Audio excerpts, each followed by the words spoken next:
In temperate climates, comfrey is literally the most useful plant you can grow. Also, one of the most versatile plants you can grow. Now, if you're in the tropics or subtropics, substitute comfrey for moringa. But today I'm going to show you guys how to turn one plant into a whole bunch of freaking plants. Once you have one plant of comfrey, you should not ever have to buy comfrey again. Now, if you're interested in the same kind of comfrey that I'm going to be propagating today, then hit up Permaculture's farm, go to their website, and then buy their comfrey. It's the same exact kind of comfrey. I believe it's Russian Bocking number 4, which is the most palatable to animals, also the least bitter to animals, and also has the highest levels of allantonin. If you're wondering what allantonin is, we'll cover that here in a minute. But my name is William, the Permaculture Consultant, and yeah, that's what we're gonna do today. Now, real quick, Midwest Preparedness Conference, it's a free homesteading and preparedness conference in Kansas. That's coming up in May. And Kentucky Sustainable Living, that is coming up in July. Both of them are linked down below. I'll be teaching in both of them. Can't wait to see you guys there. That being said, let's continue on with the video. So this plant right here is called comfrey. In the South, some people call it knitbone, but there's a bunch of different uses for it. Now, every time I do a comfrey video and every time comfrey is referenced, there's always somebody in the comment section saying, do not consume comfrey, do not feed it to your animals because it's gonna cause liver toxicity. Look, the alkaloid that causes liver toxicity, first of all, the only time they ever see liver toxicity caused by comfrey is whenever they do it in the lab. And they're also isolating the pyrrolizide or whatever kind of alkaloid there is. Now, when you consume the entire plant, the whole plant, there's also enzymes within this plant that break that down before it ever even reaches the liver, which is why you don't see it outside of a lab. And in fact, they only came out with that conclusion after they figured out how to synthesize the active ingredient called allantonin in here that promotes the healing and then the bone regrowth, all that type of stuff, all the topical benefits of comfrey. They figured out how to synthesize that component, allantonin, and then they started demonizing the whole plant right here, saying, oh, it's going to create liver toxicity, which, you know, of course, the Rockefeller Foundation always has your long-term health in mind. It's safe for you to eat. It's safe for your animals to eat. It can be applied topically. It is a fantastic high nitrogen compost ingredient. So like literally you can, and you don't even have to compost it. You can literally just cut the tops off of it like this, which I'm going to have to do anyway for the harvesting. And then you can chop and drop with it right there and fertilize whatever it is you are trying to fertilize. Like if you have one comfrey plant, couple of things you never have to do again. You never have to buy another comfrey plant. You never have to buy fertilizer again. If you have enough of them and if you harvest enough of them, you shouldn't have to buy hay anymore because you can cut this, hang it up, dry it, and then feed it over winter. Yeah, there's a lot of problems that this one plant solves that really few other plants can take the role of here in this part of the United States or this part of the world. We're in a temperate climate here. And in fact, in this specific location, I'm in a Mediterranean climate. These grow in any kind of soils. In heavy clay soil, they decompact the soil, and every time they die back in the winter, it just, you know, creates nutrient pathways for it to regrow during the growing season. It also works very, very well in sandy soils. You'll get some massive, thick and long roots in sandy soils. It grows a lot faster in sandy soils, grows a little bit slower in clay soils, but it still grows very, very well. Here I got another comfrey plant and a couple more along this line. This crimson clover is kind of drowning everything out. But the main focus of today is how do I get more comfrey plants out of my one comfrey plant? The first method I guess I'll show you is taking a stem or like this, and then you can directly plant that in a pot of potting soil or in your garden or whatever you want to do. You can directly plant this. Now you have to immediately plant it because this stuff breaks down very, very quick. It decomposes very, very fast. But that's the first method is, you know, taking a stem, or even you can take one of these leaves and plant these leaves and propagating it that way. The second method I'm just going to tell you about, I'm not going to show you, is a way that Jeff Lawton, my instructor over in Australia, he showed us about. And that is literally taking a rototiller through your comfrey bed, and then every single piece that rototiller creates is going to be a new comfrey plant. That's number 2. Super easy. Both of these methods, super, super easy. The third method, and this is probably the most, well, I would say the rototiller is maybe the most efficient way, but this is how you propagate it the most efficient way and take the propagations elsewhere. So I'm going to take my handy dandy shovel and I'm going to come a few inches off the base of the plant. The bigger the plant, the further off the plant you're going to go.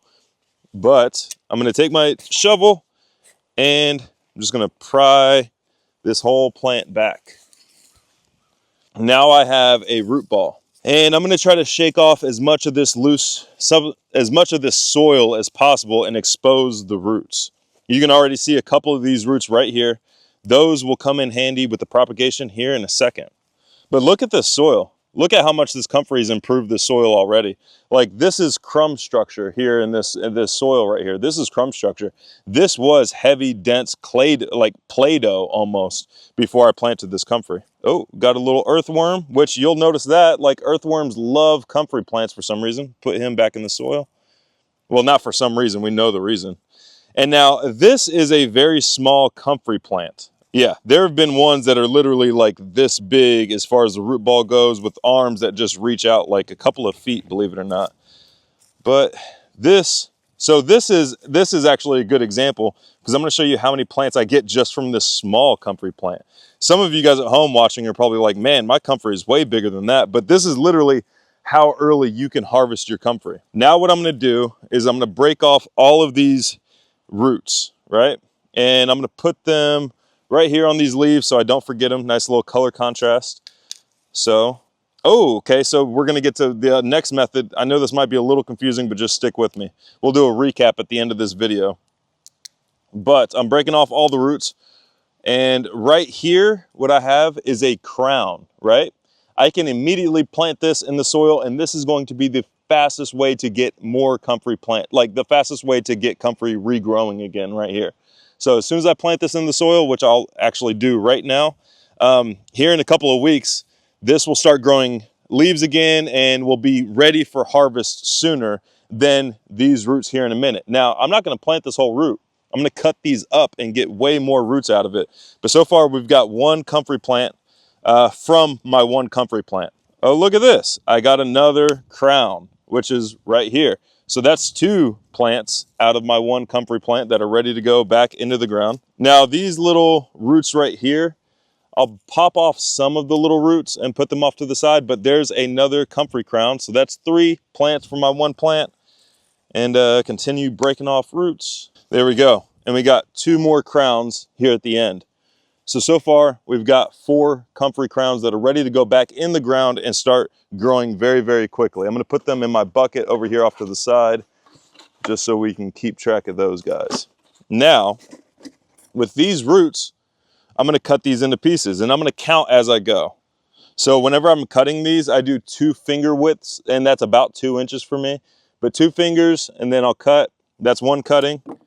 2 fingers, then I'll cut. That's another cutting, and then I'll do that. You can go longer, or you can go bigger if you want to, and you can go smaller if you want to, but I wouldn't recommend going much smaller. All right, so there we go. We got the rest of that comfrey plant cut up. Let me go back and count, because I had definitely lost count with all the talking I was doing. 20, 21, 22. So I got 22, 23, 24, 25, 26. I got 26 plants just from that one very, very small comfrey plant that I dug up.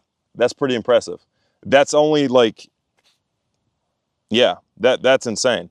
26 plants. Now, what do I do with these guys after I have cut them up? So for these, I'm going to plant these 2 inches deep horizontally in either a pot or in a soil or something like that. And I'm going to water them consistently. Not anything crazy, but I'm going to water them consistently until I see a leaf pop up. Once I see a leaf pop up, then I'm good to go. Like I can leave it alone. It's going to take care of itself at that point. That could take anywhere from, depending on your soil type, depending on how deep you plant it, it should be about 2 inches deep. It's going to take anywhere between 2 to 6 months. It all kind of depends. Now, if I'm not ready to plant those just yet, I can put them all in a Ziploc bag with either peat moss or coconut coir or something like that, dampen it just a little bit, and then put it in the refrigerator. And I can literally leave it there. Like, we've left it in the fridge for like a year before and then planted it, and it still worked. So that's entirely possible. Don't recommend doing that. I wouldn't leave it in there any longer than like 2 to 3 months. So there you go. That is how you propagate comfrey. Super easy. Once you have one plant, you never have to buy it again. Like whenever we did this video over at Permapastures Farm, I think we took like one plant and turned it into 80 different root cuttings. Like 80 different plants just from one freaking comfrey plant. That's insane. Let's recap what all you can do with this comfrey plant. You can use it as a green mulch. Like you can use it as a living mulch as well. You can plant it around your fruit trees and use it as a living mulch, and then also a like right next to it fertilizer as well. You can chop and drop the greens and use that as a mulch around your fruit trees. Now, if you're going to propagate roots from your comfrey, then be careful with how close you plant it to your fruit trees, because every time you dig up your comfrey, you're going to damage the roots on your fruit trees. So mulch, you can also use it as mulch or chop and drop in your garden as well if you wanted to. Super high in nutrients. It's what's called a dynamic accumulator, so it sends down roots way deep in the soil and accumulates a lot of nutrients, and that makes it bioavailable in its leaves for your other plants to digest once they get broken down by the microbes. And it breaks down super fast. Unlike some of these woodier species that have similar levels of nutrients, these have the same as like the woodier species, but break down way faster. So there's that. You can also use it as animal fodder. And I mean, like, you can feed it to every animal on your farm. If you notice that they're not eating it as soon as you dump it over the fence, A, they're not used to it yet, so give them time to get used to the comfrey. B, you might have a different variety of comfrey that could be a little bit more bitter.